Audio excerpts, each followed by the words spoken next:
Hello everyone and welcome to my channel. और आज हम जो वर्ड प्रॉब्लम सॉल्व करने वाले हैं वो रेक्टेंगल पर बेस्ड है, यानी कि क्वाड्रिलैटरल से डील करने वाली वर्ड प्रॉब्लम है। और आज की वर्ड प्रॉब्लम में हमें पेरीमीटर का कॉन्सेप्ट लेते हुए रेक्टेंगल की लेंथ और ब्रेड्थ को डिटरमाइन करना है। तो वीडियो शुरू करने से पहले मैं आपको बता देती हूँ कि डिट्टो सेम वर्ड प्रॉब्लम्स जो रीडर में है वो एग्ज़ाम में आएंगे, इसकी कोई गारंटी नहीं होती है। आप लोगों को हर वीडियो में यही समझाया जा रहा है कि आप लोगों को एनालाइज करना आना चाहिए, लॉजिक समझ में आना चाहिए, और किसी भी वर्ड प्रॉब्लम को आप लोग कैसे अप्रोच करोगे, कहाँ पे कौन से वेरिएबल्स लेना है और कैसे कंडीशंस और इक्वेशंस फ्रेम की जाती हैं, वो हम अपने वीडियो से आप लोगों को सिखाते हैं। हम नहीं, कोई भी जो भी एजुकेटर आपके लिए वीडियो बनाएगा, ऐसी कोई गारंटी नहीं है स्टूडेंट्स कि आप लोगों को डिट्टो सेम ही क्वेश्चन एग्जाम में आए।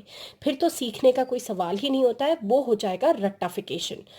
तो वेल, ये आप लोगों को छोटी सी इन्फॉर्मेशन मुझे देनी थी रिगार्डिंग द प्रॉब्लम।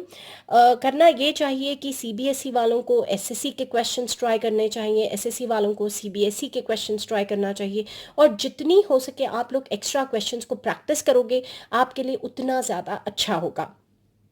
तो चलिए वीडियो शुरू करते हैं। और वीडियो शुरू करने से पहले एक छोटा सा रिमाइंडर कि अगर आपको वीडियो समझ में आती है, पसंद आती है, वीडियो का डाटा पसंद आता है, तो प्लीज़ गाइज लाइक, शेयर और सब्सक्राइब करने से बिल्कुल पीछे मत हटिएगा, ताकि जल्द से जल्द P4A mathematics magic my channel से आर चैनल में तब्दील हो सके। तो चलिए शुरू करते हैं। यहाँ पर क्वेश्चन में लिखा गया कि half the perimeter of a rectangle. तो मैं यहाँ पर एक रेक्टेंगल बना लेती हूँ। We have got a rectangle over here. Okay, तो यहाँ पर मैंने एकदम रफ रेक्टेंगल ड्रॉ किया है। I have not taken any measurement और स्केल ओवर हियर। तो यहाँ पे उसने कहा है कि half the perimeter of a rectangle garden. तो ये बेसिकली एक गार्डन है जिसका शेप जो है वो रेक्टेंगल है, इज नथिंग बट 36 मीटर्स। और पेरीमीटर का मतलब होता है आउटसाइड बाउंड्री। ओके, ये जो बाउंड्री आपको दिखाई देती है, आप ऐसा समझ लो गार्डन है और गार्डन को आपको फेंस लगाना है, या चौतरफ से कुछ जाली लगाना है या गेट्स लगाना है, तो वो जो है वो पेरीमीटर से डील करेगा, क्योंकि वो आउटसाइड बाउंड्री है। और उसने यहाँ पर क्लियरली मेंशन किया हुआ है कि ये जो पूरी आउटसाइड बाउंड्री यहाँ पर दी हुई है, this is nothing but half the perimeter of the garden is 36। तो ये पूरा जब आप कंसिडर करते हो तो ये पेरीमीटर है यहाँ पर। और उसने कहा है कि पेरीमीटर का आधा, क्योंकि यहाँ पर जो मेन कीवर्ड है वो यहाँ पर हाफ है, तो half of the perimeter is nothing but 36 meters. तो हाफ सर्कल कर लेते हैं, पेरीमीटर सर्कल कर लेते हैं, और 36 meters. And of course rectangle is also very important, क्योंकि ये आपको डिटरमाइन करेगा कि आपको कौन सा फॉर्मूला इस्तेमाल करना है। फिर यहाँ पर एक और क्लॉज है कि if the length is 4 meters more than its width. तो अब हमारे जो की पॉइंट्स है वो है length is 4 meters more than its width. तो हमें इसी को यूज करते हुए सब कुछ सॉल्व करना होगा। Find the dimensions of the garden. क्योंकि ये pair of linear equations and two variables है, तो यहाँ पर हमें टू अननोन्स यूज करना पड़ेगा। तो कॉमन सेंस की बात है, रेक्टेंगल है तो रेक्टेंगल में टू वेरिएबल्स लेंथ और ब्रेड्थ ही होते हैं।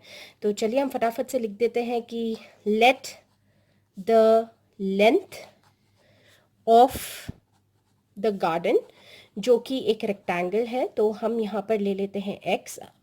आप लोग कोई भी वेरिएबल इस्तेमाल कर सकते हो, l और b भी इस्तेमाल कर सकते हो, x और y भी इस्तेमाल कर सकते हो, a और b भी ले सकते हो। बस जो भी वेरिएबल आप यूज कर रहे हो उसे क्लियरली आप इलैबोरेटेड डिटेल्स फॉर्म में लिख देना कि वो क्या डिनोट करता है। फिर हम लोग ले लेते हैं कि लेट द ब्रेड्थ। तो अब हमें ले लेनी है breadth of nothing but the garden. तो गार्डन आपका ब्रेड्थ हो जाएगा वेरिएबल y। अब हम चलते हैं अकॉर्डिंग टू द प्रॉब्लम उसने क्या कहा है। यहाँ पर लिखा हुआ है हाफ द पेरीमीटर। तो मैं ये क्लॉज लिख लेती हूँ यहाँ पर कि half the perimeter is equal to 36 meters and this is what is given in the question। तो मैं यहाँ पर पहले आपको बता देती हूँ कि perimeter of any rectangular figure, perimeter of a rectangle जो है उसका जो फॉर्मूला दिया जाता है वो है 2 times of length plus breadth, ये उसका फॉर्मूला होता है। तो इस क्वेश्चन के मुताबिक 2 टाइम्स ऑफ जो आपकी लेंथ है वो x है, तो मैं यहाँ पर x लिख लेती हूँ, और जो आपकी ब्रेड्थ है वो y है, तो मैं यहाँ पर y लिख लेती हूँ। तो मुझे मिलने वाला है 2 times of x plus Y as your perimeter. मगर फिर उसने कहा है यहाँ पर क्लॉज की हाफ ऑफ द पेरीमीटर, तो दिस इम्प्लाइज जब मैं लेती हूँ हाफ ऑफ द पेरीमीटर, तो मुझे सिंपली कर लेना होगा what, half of the perimeter की बात हो रही है, तो ये फुल पेरीमीटर है, इसका हाफ कर देना है। तो हमारे पास 2 इंटू एक्स प्लस वाई जो है ना, इसे हम लोग 2 से डिवाइड कर देते हैं क्योंकि इसे हमें आधा करना है। तो 2 gets cancelled and we are going to get x plus Y. तो अब इससे क्लियरली हम लोग लिख सकते हैं कि दिस इम्प्लाइज कि half the perimeter is equal to 36। तो हाफ द पेरीमीटर आपको मिल चुका है x प्लस वाई, तो हम लिखते हैं x plus Y is equal to 36।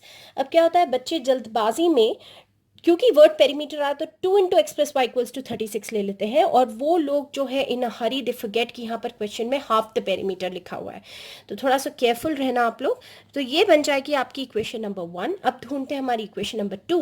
तो हमारा नेक्स्ट क्लॉज है कि length is 4 meters more than its width, तो फटाफट इसे भी लिख लेते हैं हम लोग। तो यहाँ पर है कि length is 4 meters more than width.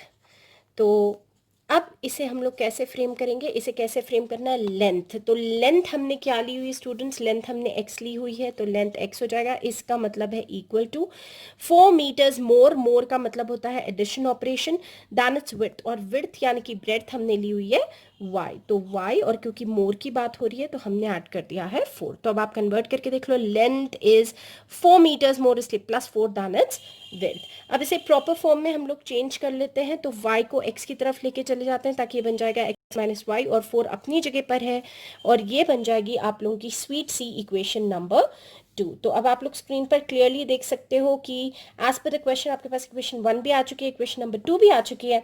अब हमें फटाफट से इन दोनों को सॉल्व कर लेना है, तो फटाफट से इनको सॉल्व करते हैं।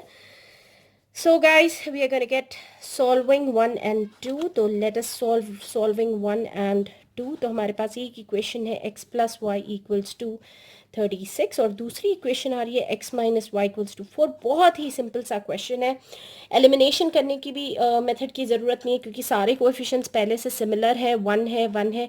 यहाँ पर ऑपोजिट साइंस है तो आप इनको कट कर दो, plus Y minus Y. 1 plus 1 आपको देता है 2x, और 36 प्लस 4 आपको दे देगा 40।